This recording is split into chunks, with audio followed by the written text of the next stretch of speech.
안녕하세요. 저는 대구에서 태어나 지금은 서울에 살고 있는 40대 후반 여자입니다.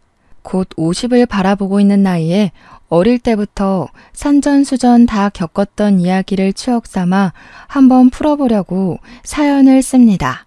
지금이야 평온하고 안정적인 일상을 아무렇지 않게 받아들이며 살고 있지만 제 어린 시절에는 이런 생활을 할 수 있을 거란 생각은 전혀 못했습니다. 너무나도 우울했고 힘들었고 그리고 도망치고 싶었던 제 이야기를 속 시원히 한번 털어보려고 합니다. 드라마보다 더 드라마 같은 제 이야기를 들어주세요. 제가 어릴 때, 그러니까 잘 기억도 나지 않는 어느 추운 겨울에 우리 엄마와 아빠는 이혼을 하게 되었습니다. 어른들의 사정이라 정확하게 무슨 일이 있었고 왜 따로 살아야 하는지 몰랐지만 자연스럽게 아빠가 집에 돌아오지 않아서 알게 되었습니다. 이제 나는 아빠가 없구나 하는 사실을요. 저는 엄마랑 함께 살았고 아주 어린 동생이 있었습니다. 우는 것, 웃는 것, 자는 것, 먹는 것밖에 할 줄 모르는 동생을 두고 아빠는 그렇게 호련히 우리의 곁을 떠나고 만 거죠. 엄마는 항상 아빠가 나쁜 놈이라고 했습니다. 저에게 세뇌를 시키듯 너희 아빠는 못된 사람이야. 우리를 버리고 간 사람이야. 파렴치한 인간이야 라고 반복해서 말했습니다. 엄마는 아빠가 우리를 버리고 간 거라고 사업한다고 돈이란 돈은 다 말아먹고 나간 놈이라고 치를 떨었습니다. 분명 저에게는 자상한 아빠였음에도 불구하고 기억은 점점 흐려졌고 엄마의 말대로 제 기억 속 아빠는 나쁜 놈으로 자리 잡고 말았죠. 나름 가난하지 않게 살았던 것 같은데 몇 번의 이사를 거쳐 집은 점점 좁아지게 되었고 어느 날부터는 난방이 잘 되지 않는 단칸방에 엄마와 저, 동생까지 셋이서 살게 되었습니다. 아빠는 이혼하고 나서 양육비를 한 번도 주지 않았다고 엄마는 저에게 하루빨리 자라서 돈을 벌어오라고 했습니다. 우리 엄마는 동네 이발소에서 샴푸도 해주고 면도도 해주는 직원이었는데 어릴 땐 몰랐지만 크면서 알게 되었죠. 우리 엄마 뒤에 꼬리표처럼 따라붙는 소문이 아주 무성하다는 사실을요. 엄마가 동네 유부남들에게 꼬리를 치는 것도 모자라 3다리, 4다리를 걸치며 꽃뱀짓을 하고 다닌다는 것이었습니다. 당연히 저는 학교에서 왕따를 당하게 되었습니다. 그 당시에는 왕따라는 게 정말 만연했고 지금처럼 공론화되기 어려웠기에 심하게 괴롭힘을 당했습니다. 특히 유독 심하게 저를 괴롭히던 애가 있었는데 그 아이의 이름은 아직도 기억에서 지워지지 않습니다. 김미나. 그 아이는 제가 자신보다 공부를 조금 더 잘한다는 이유에서 저를 괴롭혔습니다. 미나는 꽤 잘 사는 집안의 딸이었고 애초에 저 같은 환경에 놓인 애랑은 차원이 다른 아이였습니다. 비교를 할 수준도 아니었지만 그저 괴롭힐 아이가 필요하고 분풀이할 대상이 필요해서 저를 못살게 군 것이겠죠. 공부를 제가 조금 더 잘했다고 괴롭혔지만 사실 제 성적이 그렇게 좋은 편은 아니었거든요. 저는 집에서나 학교에서나 어딜 가도 치이는 그런 동네북이었던 겁니다. 책상에 죽어라 나가라 하는 낙서는 물론이고 교과서를 물에 적셔 놓는다거나 찢어 놓는 건 아주 기본이었습니다.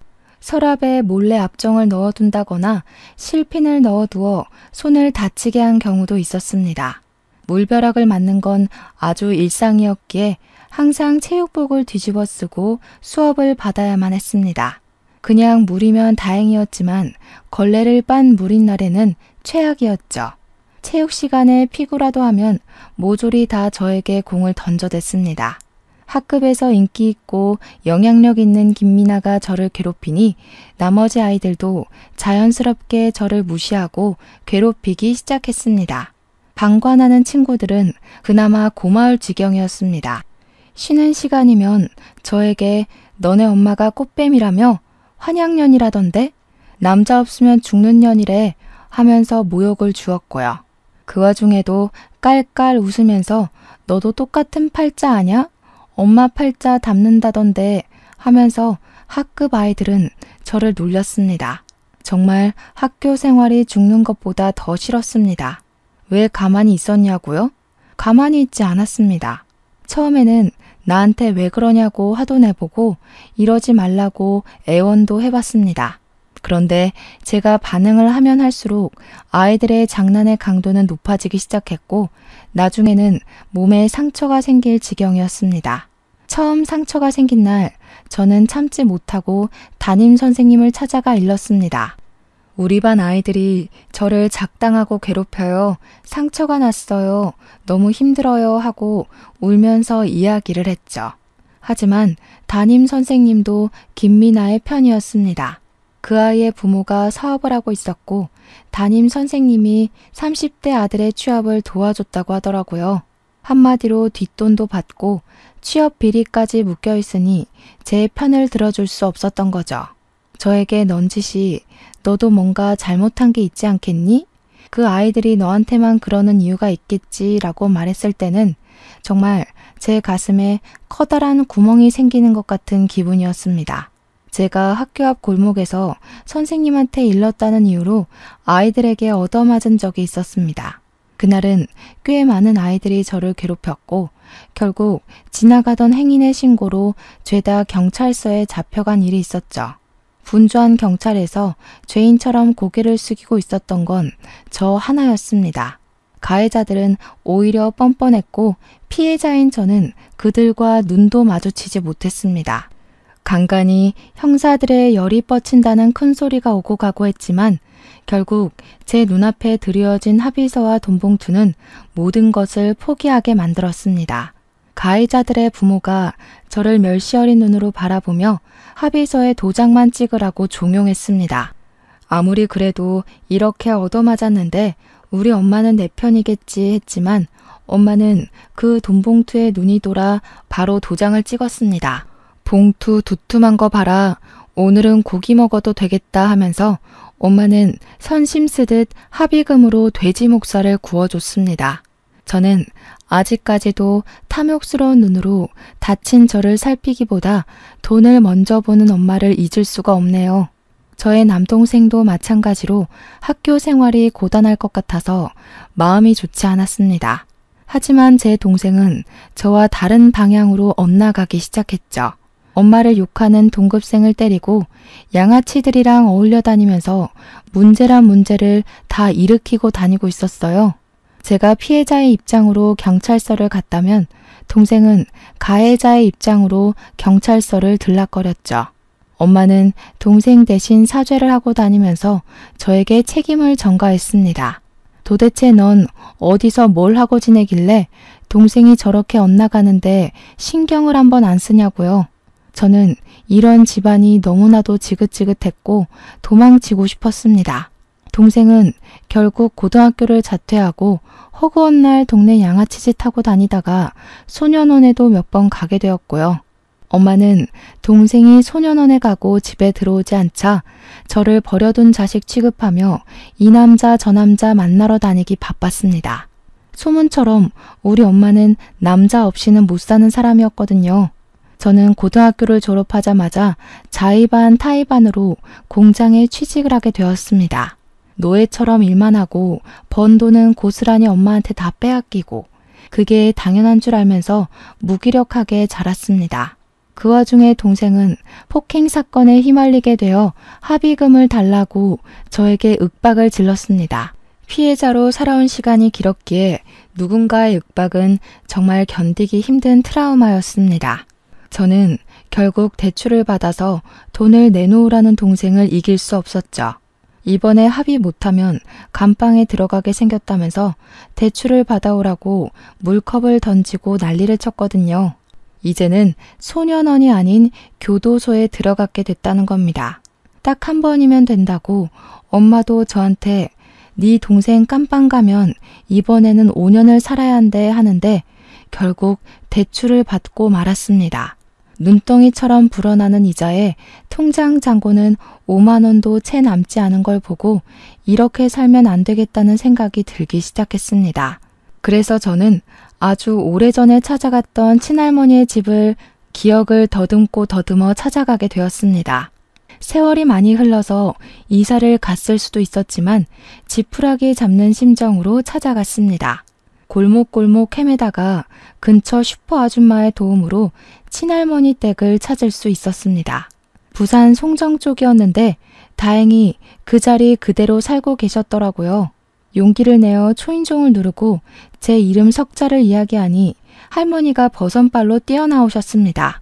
제 얼굴을 이리저리 살피시며 아가 여기를 어찌 찾아왔노 하시면서 제 몸을 쓸고 비비고 하시는데 얼마나 놀랐는지 몰라요.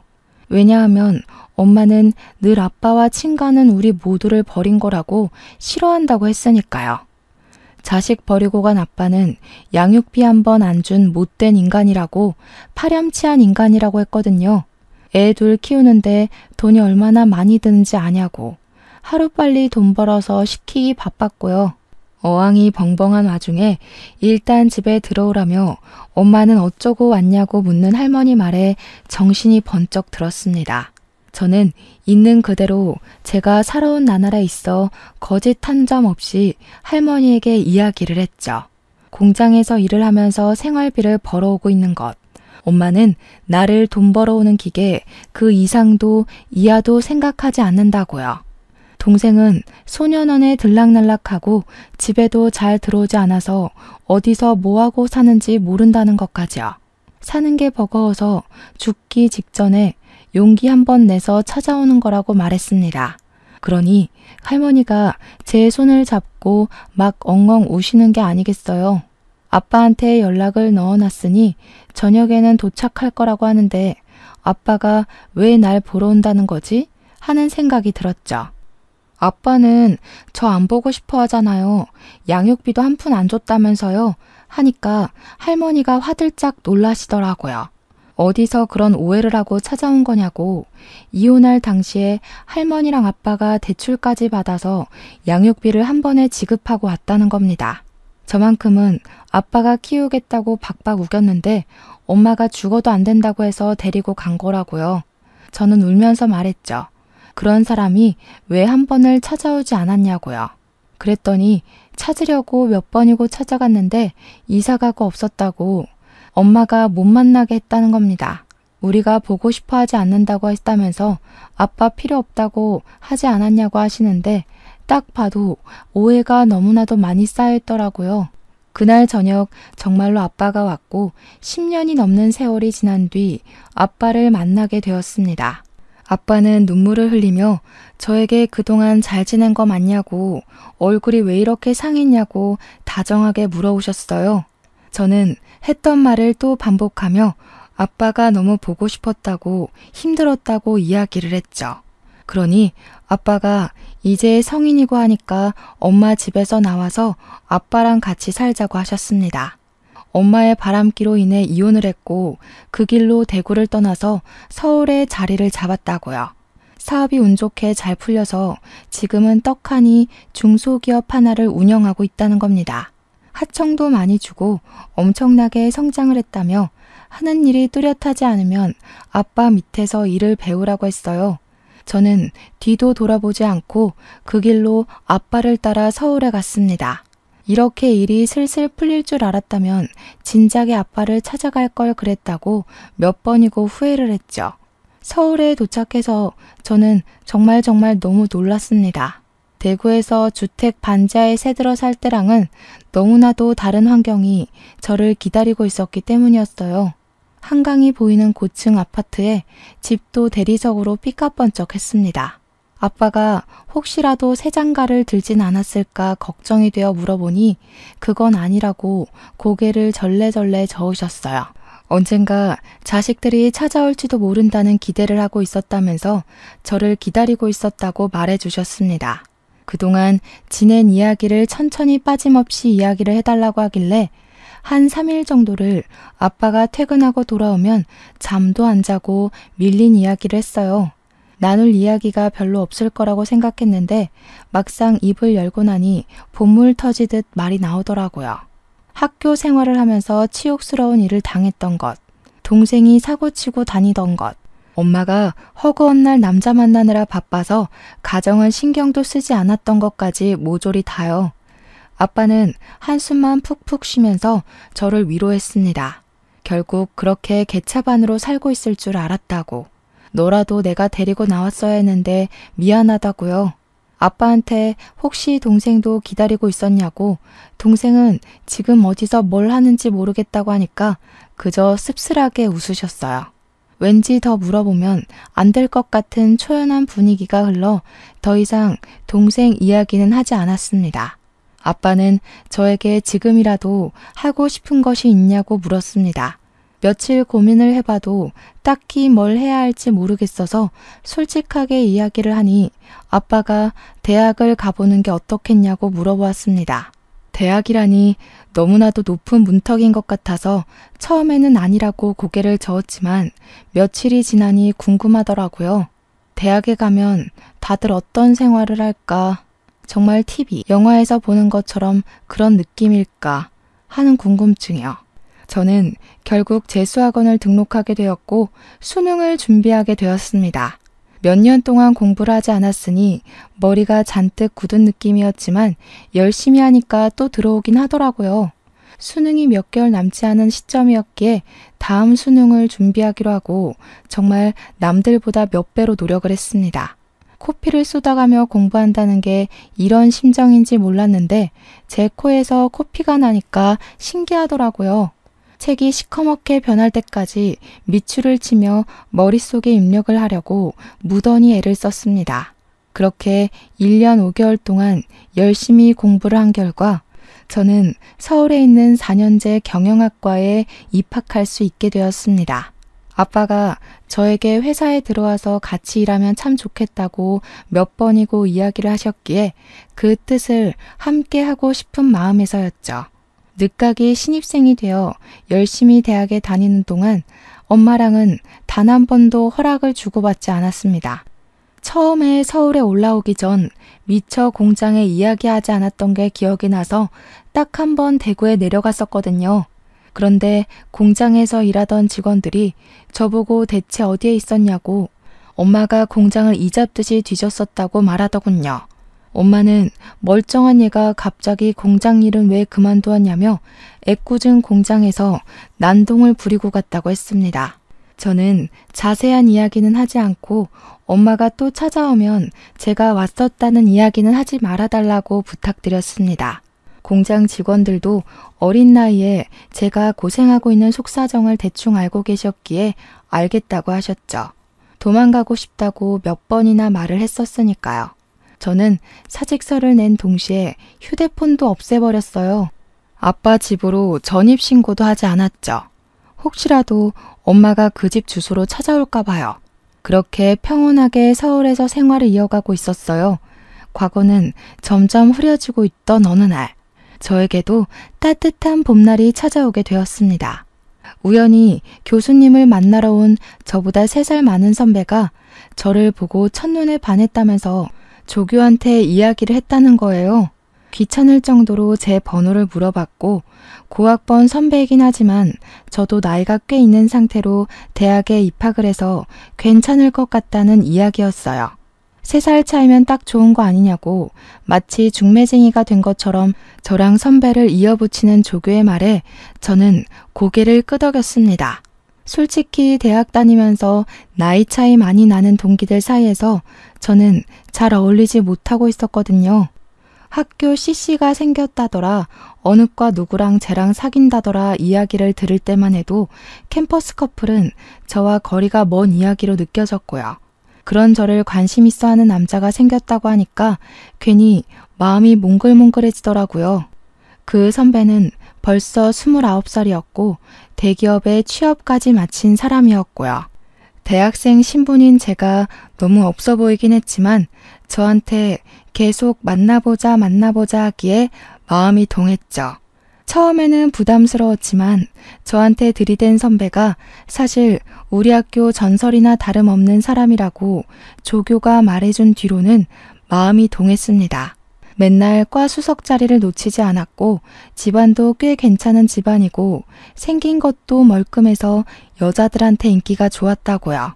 번호 교환은 했지만 사석에서는 따로 만난 적 없는 상태였는데 교수님을 만나러 온 선배와 두어 번 정도 같이 밥을 먹게 됐어요. 오래 기다렸다면서 굳이 학교까지 시간 내서 찾아온 이유는 저 하나였다고 하더라고요. 교수님 만나러 왔다는 것도 다 거짓말이었다고 자기랑 연애하자고 하는데 저도 활짝 웃었어요. 연애를 하면서부터는 세상이 달리 보이더라고요. 이 좋은 걸 왜 이제야 시작했지 하는 생각도 들었고요. 선배가 저를 애지중지하는 것도 너무나도 좋았습니다. 맹목적인 사랑은 받아보는 게 처음이거든요. 이 선배랑은 모든 게 다 처음 하는 거라 즐거웠어요. 과 수석답게 모든 시험의 족보를 다 가지고 있어서 덕분에 제 성적을 유지하는 데도 도움이 많이 되었죠. 몰랐는데 그 족보를 가지는 게 무척이나 어려운 일이었대요. 돈 주고 사겠다는 애들이 있을 정도로 귀한 것이었다는데 저는 원하는 만큼 받아볼 수 있었죠.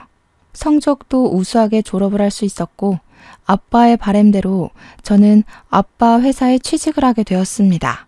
중소기업이지만 내구성이 좋은 회사였고 복지 또한 괜찮아서 제 취업이 확정되었을 때 동기들은 부러워했어요. 아빠 회사에 취직하고 싶어 했던 동기도 있더라고요. 아빠는 시작부터 저에게 좋은 자리를 주고 싶어 하셨지만 저는 너무 부담이 되더라고요. 이제 갓 대학 생활을 마친 사회 초년생이 높은 자리에 있어 봐야 회사에 전혀 도움이 되지 않을 것 같다고요. 오너가 가족이라는 게 남들 눈에 고깝게 비춰질 수 있으니 평사원으로 입사를 하게 되었습니다. 아빠한테도 절대 내가 딸인 거 티내지 말아달라고 몇 번이나 부탁을 했어요. 그렇게 회사 일에 적응해 가던 어느 날 거래처에서 우리 공장에 의뢰를 하러 찾아왔는데 그날 아빠가 다른 공장으로 출장이 잡히게 된 거예요. 사내 이사님이 그 일을 맡게 되셨는데 따라붙을 직원이 필요하다 해서 제일 한가했던 제가 차출이 되었습니다. 공장에 수주를 맡기러 온 우리보다 더 작은 회사 직원들이 이사님과 함께 동행해서 이것저것 살펴보고 있었어요. 저는 이사님 뒤를 쫓아다니며 필요한 서류를 챙겨드리고 그래프를 읽어드리고 있었습니다. 그런데 언뜻 마주치는 거래처 사람이 어디서 많이 본 것 같은 얼굴이었습니다. 누군지 기억은 나지 않는데 낯이 익은 사람이었어요. 누구지 하다가 이사님께 저분은 어디 거래처 분이시냐 하고 물어보니까 이사님이 조용히 말씀해 주셨어요. 우리 공장에서 하청을 주고 있는 업체인데 요즘 부실업체라고 말이 많아서 일을 더 맡길지 말아야 할지 고민 중인 A업체래요. 공장으로 찾아온 것도 우리가 거래를 끊을까봐 걱정돼서 찾아온 거라고 하더라고요. A업체가 어디더라 하다가 대표님 성함이 어떻게 되냐고 물어보는 순간 기억이 딱 났어요. 학창시절 저를 꾸준히 괴롭혔던 김미나, 그 아이의 아버지였습니다. 합의서에 사인을 하라고 돈봉투를 던지면서 저를 멸시하는 눈으로 바라보던 그 사람이었어요. 스물스물 저를 좀먹었던 그때의 기억이 떠오르면서 순간 용암처럼 분노가 끌어올랐습니다. 이런 자리에서 만나게 되다니 복수를 하고 싶다는 마음이 울컥 솟았죠. 그렇게 아무 일 없이 공장 시찰이 끝나고 저는 남자친구를 만나러 갔습니다. 그리고 그날 남자친구에게서 프로포즈를 받았습니다. 분노에 휩싸인 제 마음을 달래주듯 다정하고 부드럽게 저에게 결혼하자고 이야기를 하는데 지난 과거가 생각나면서 눈물이 났어요. 저는 당연히 좋다고 했지만 그 마음 한켠에는 복수하고 싶다는 마음이 자꾸 따리를 틀었죠. 결혼을 준비하는 내내 제가 고민 속에 빠져있자 아빠는 저에게 무슨 고민이 그리 크냐고 물어보셨습니다. 결혼 준비가 많이 힘드냐고, 결혼은 좀 더 미뤄도 된다고, 아직 나이도 어린 나이라고 저를 다독여 주셨죠. 저는 아빠한테 솔직하게 이야기를 했습니다. A업체 사장이 내 학창시절을 지옥으로 만들었던 그 아이의 아버지라고요. 좋은 것만 생각해야 할 시기에 복수하고 싶은 마음이 자꾸 들어서 미칠 것 같다고 말했어요. 내가 그 아이 때문에 얼마나 지옥 같은 시간을 보내야 했는지 아빠는 알지 않냐고 하니까 아빠가 깊은 고민에 빠지셨습니다. 한참 뒤에 열린 아빠의 입에 저는 깜짝 놀랐어요.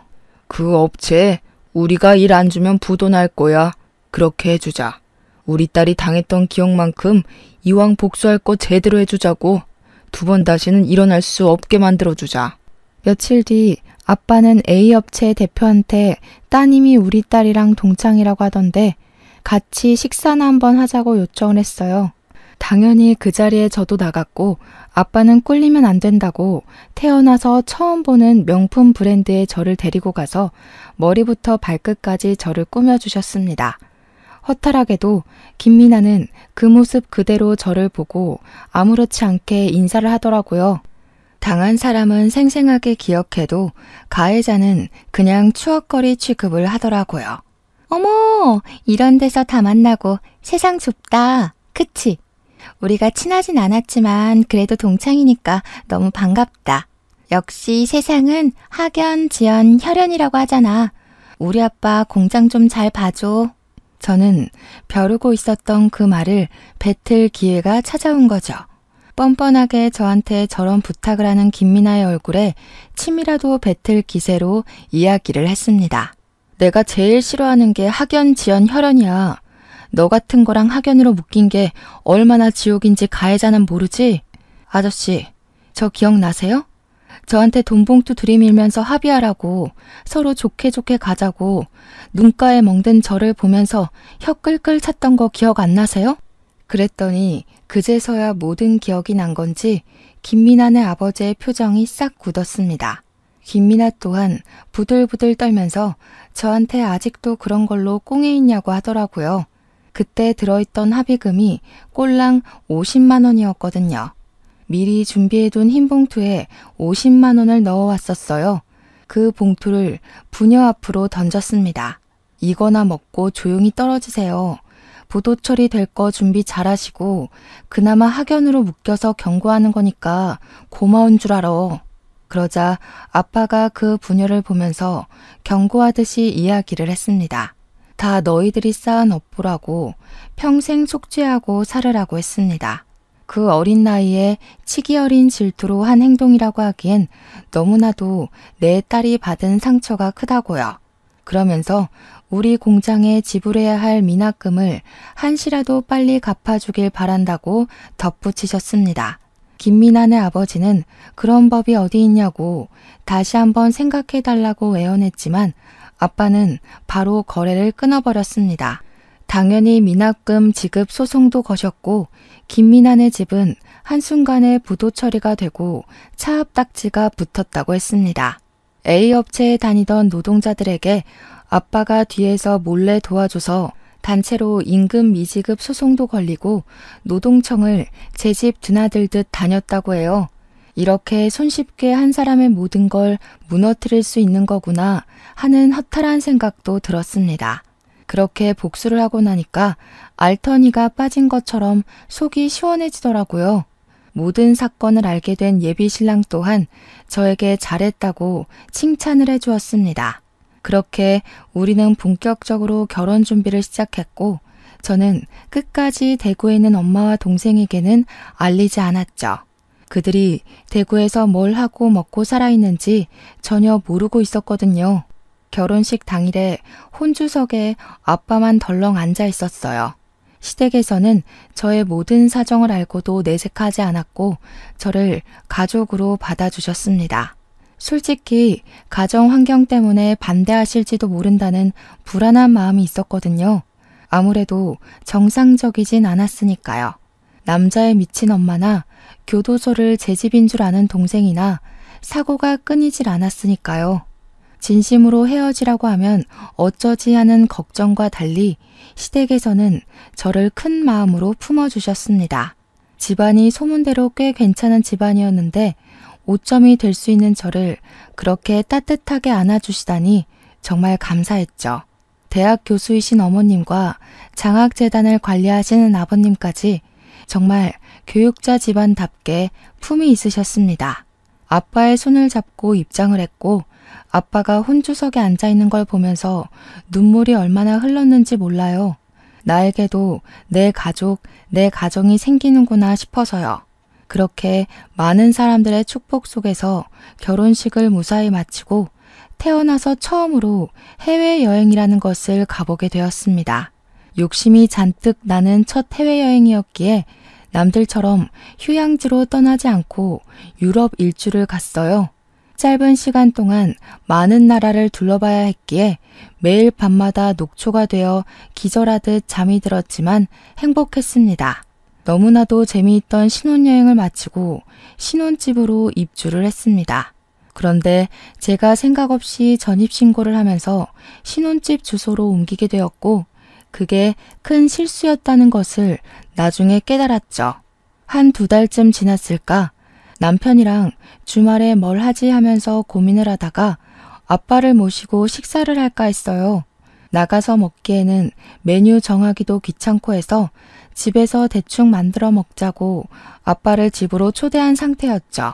남편이랑 간단하게 장을 봐서 집에서 요리를 하고 있는데 누가 초인종을 누르더라고요. 아빠인 줄 알고 아무 생각 없이 문을 열어주었는데 아빠를 찾아간 그날 이후로 한 번도 본 적 없었던 엄마랑 동생이 찾아왔더라고요. 제가 현관문을 열고 잔뜩 얼어있는 상태로 그들을 마주하고 있으니 남편이 장인어른 오셨어요? 하면서 나왔어요. 젊은 남자와 여자가 서 있는 걸 보고 제가 얼어붙은 걸 보고 남편이 눈치를 챈 거죠.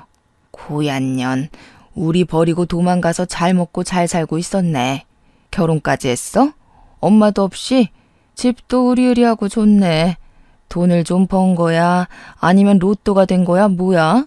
어디서 이런 집이 생겼어? 돈 좀 줘봐. 남편은 우리 엄마의 상스러운 언행에 제 눈치를 보면서 눈살을 찌푸리고 있었습니다. 저는 순간 몰려오는 수치심에 정신을 번뜩 차렸어요. 아빠가 오기 전에 이 모자를 쫓아내야 한다는 생각이 들어서 나가서 이야기를 하자고 했죠. 그러니까 동생이 저를 팍 밀치면서 신발을 벗고 집으로 들어오더라고요. 맛있는 냄새가 나는데 배고프니까 밥 좀 달라고 하면서 우리 남편한테 매형? 매형이라고 불러야 하나? 이러고 있더라고요. 그래, 우리 사위가 돈이 많은가? 우리 딸이 팔자가 기가 막히게 좋네. 어디서 이런 부잣집 아들내미를 물었어? 얘, 너는 부모 없이 결혼하면 시댁에 책 잡히는 거 몰라서 그런 짓을 해? 내가 부모가 없긴 왜 없어? 나 아빠 있어. 제가 아빠를 입에 올리자마자 엄마는 제 뺨을 사정없이 후려쳤습니다. 악소리를 내면서 벌겋게 부어오르는 뺨을 만지자 남편이 놀래서 저에게 달려왔어요. 이게 무슨 짓이냐고 당장 나가라고 소리치는 남편의 말은 들리지도 않는지 엄마는 저를 노려보고 있었습니다. 저도 지지 않고 같이 노려봤어요. 제 나이가 몇인데 엄마랑 헤어진 지가 몇 년인데 아직까지 그 어린아이로 보고 있는 건지 저는 더 이상 무서울 게 없었습니다. 저에게는 든든한 아빠도 우직한 남편도 함께 있었으니까요. 너 집 나가서 찾아간 게 네 아빠야? 그 사람이 어떤 파렴치한 인간인지 다 알면서 거길 찾아갔다고? 어떤 사람이 무슨 양육비도 대출받아서 일시불로 다 줬다는데 그 돈 어디다 날려먹고 나한테 돈 벌어오라고 종용을 한 거야? 네 아빠가 우리 버리고 떠난 건 사실이지 않니? 진실을 흐리려고 하지 마. 우리를 버리긴 뭘 버려. 엄마가 바람 펴서 떠난 거지. 그 말에 엄마는 아무 소리 하지 않고 부들부들 떨고 있었습니다. 철없는 남동생만 집 구경하느라 정신이 없어 보였어요. 우리 남편한테 가서 나 방 하나만 줘라 매형 이러고 있더라고요. 그 말을 듣자마자 제가 열이 뻗쳐서 소리를 꽥 질렀습니다. 당장 나가. 내 집에 발 디딜 생각하지 말고 꺼지라고. 나는 당신 같은 사람 엄마라고 생각해 본 적도 없으니까 나가. 아빠는 그럼 나한테는 땡전 한 푼 안 주고 누나만 몰래 챙겼던 거야? 서운하네. 이 집도 아빠가 해준 거야 혹시? 아빠 번호 좀 줘봐. 안 그래도 나 이번에 합의금 나가야 하는데 아빠한테 돈 좀 달라고 해야겠다. 아니면 누나가 줄래? 그 순간 아빠가 집에 들어왔습니다.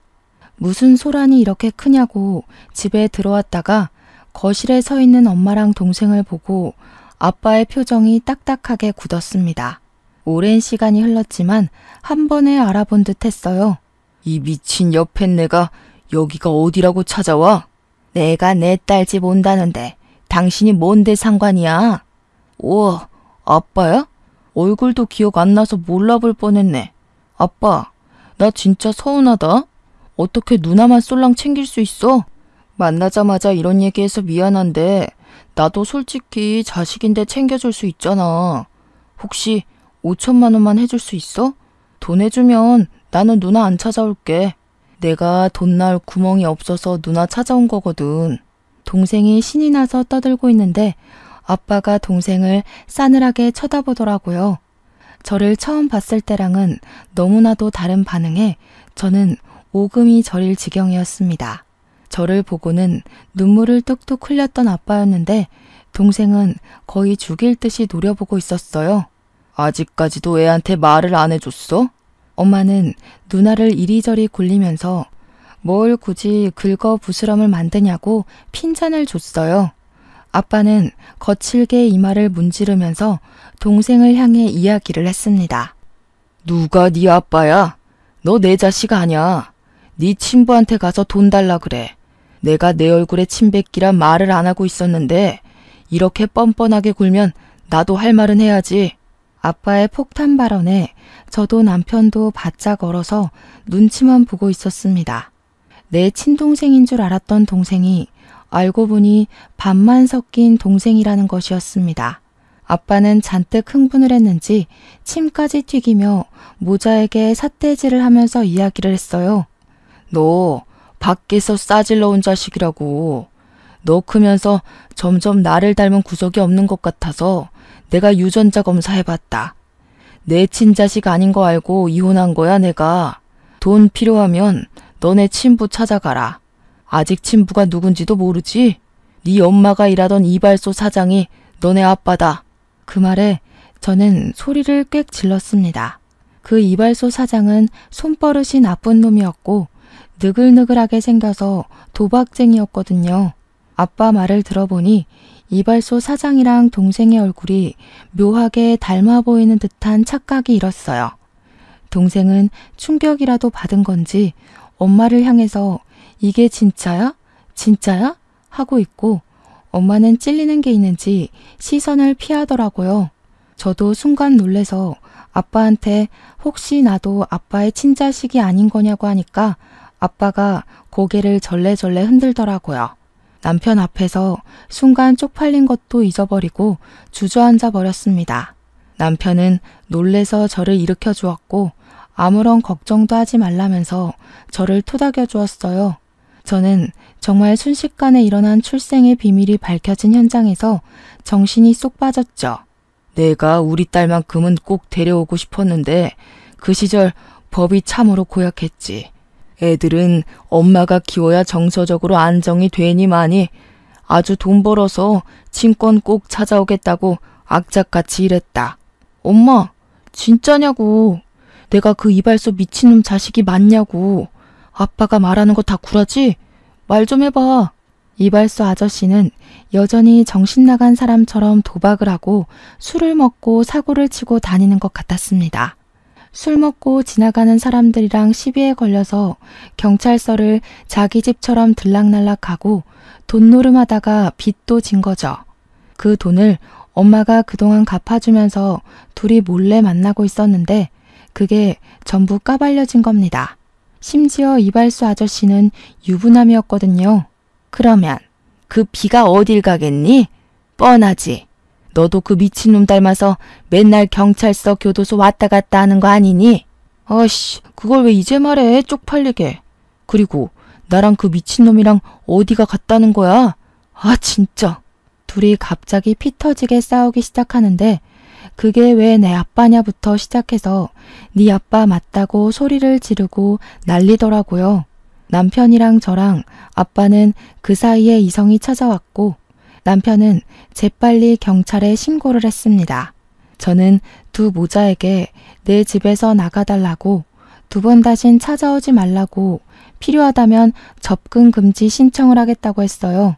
아빠는 그 사이에 아는 변호사를 호출했고 두 모자는 가족끼리 너무한 거 아니냐고 갑자기 같이 살아온 정이 있지 않냐며 매달렸죠. 결국 경찰이 왔고 주거 침입으로 죄를 묻게 되었습니다. 초범이고 가족이라는 말에 훈방 조치가 되긴 했지만요. 며칠 뒤에 변호사와 이야기를 했고 접근 금지 신청을 할 수 있다는 긍정적인 답변을 받았습니다. 공장에 다니면서 몇 년 동안 벌었던 월급이 전부 엄마 통장으로 넘어간 내역도 있고 그날 주거 침입으로 훈방 조치된 기록도 있어서요. 접근 금지 요청을 했고 제 주소를 열람할 수 없도록 뒤늦게 처리도 했습니다. 하지만 이미 한번 우리 집에 와봤다고 남동생이랑 엄마랑 둘 다 번갈아 가면서 기웃기웃 하더라고요. 퇴근 시간에 맞춰서 불쑥 나타나서 돈 좀 빌려달라고 요구를 하는데 열이 받았습니다. 제가 두 모자에게 단단히 경고를 했어요. 내가 공장에서 벌어다 준 돈 전부 다 돌려주고 싶은 거 아니면 나타나지 말죠. 대출 받아서 너 합의금 물어준 거 지금이라도 이자 붙여서 갚을 거 아니면 얼굴 들이밀지 말고. 누나, 너무한 거 아니야? 동생이 지금 교도소 잡혀가게 생겼다니까. 이번에 가면 나 진짜 오래 있어야 된다고. 내가 제일 싫어하는 게 뭔지 알아? 학연, 지연, 혈연이야.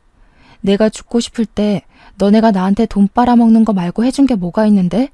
양심이 조금이라도 남아있으면 내 앞에 두 번 다신 나타날 생각하지 마. 나 지금 누구 하나 인생 종치게 하는 거 어렵지 않거든? 제 살벌한 말에 엄마도 동생도 잔뜩 쫄아붙었습니다.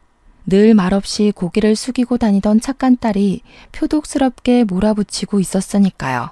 엄마 어린 시절에 나를 돈 벌어오는 기계로 취급했지 내 편 들어준 적 한 번도 없었잖아. 합의금 꼴랑 50만 원에 눈 돌아서 내 아픔 같은 거 봐준 적 없잖아. 양육비 받은 거 전부 탕진하고 나한테 돈 벌어오라고 한 거 기억 안 나? 그때 그 악몽들 내 노동력 보상하라고 안 할 테니까 그냥 내 눈앞에서 꺼져. 독한 년, 네가 그러고도 평생 행복할 줄 알아? 그러면서 엄마는 뒤를 돌았어요. 생각보다 쉽게 물러난 엄마한테 당황한 건 제가 아니라 동생이었습니다. 엄마, 어디가? 누나, 제발. 나 이번에 합의금 못 주면 진짜 10년은 썩어야 돼. 너는 평생 감방에서 썩었으면 좋겠다. 소년원을 집처럼 왔다 갔다 하면서도 교화가 안 됐잖아. 아, 이번엔 또 다를 수도 있으려나? 내가 교도소에 있는 사람들한테 돈 좀 쥐어주고 우리 동생 제대로 교화시켜달라고 부탁을 좀 할까? 거기 범죄자들은 돈만 주면 다 해준다고 한다던데. 동생이 흠칫 놀라더니 부들부들 떨면서 욕을 내뱉고 엄마를 따라 사라졌어요. 한참 실랑이를 한 덕분인지 완전히 녹초가 되어서 집에 돌아오니까 먼저 들어온 남편이 저를 꼭 안아주더라고요. 그런 인간들 때문에 마음 다치지 말라고, 다 잊어버리고 살 순 없지만 힘들어하지 말라고 해줬어요. 저도 고맙다고 인사하면서 남편을 마주 안았습니다. 그 뒤로 엄마가 어디서 뭘 하고 있는지 지금까지 제 앞에 나타난 적이 없습니다. 동생은 결국 감방에 들어갔다고 하더라고요. 영치금 넣어줄 사람이 없어서 힘들게 지내고 있는 것 같습니다만 저도 찾아갈 생각은 없습니다. 남편이랑 아빠 덕분에 소금을 뿌린 것 같았던 상처는 아물었고 지금의 저는 행복하게 살고 있습니다. 고생 끝에 낙이 온다. 그 말을 요즘 제일 좋아합니다. 저는 정말 낙을 찾았고 낙원을 가졌습니다. 평생 이렇게 남편과 아빠와 그리고 저를 믿어준 시댁 식구들과 두런두런 행복하게 살고 싶습니다. 제 이야기를 들어주셔서 감사합니다.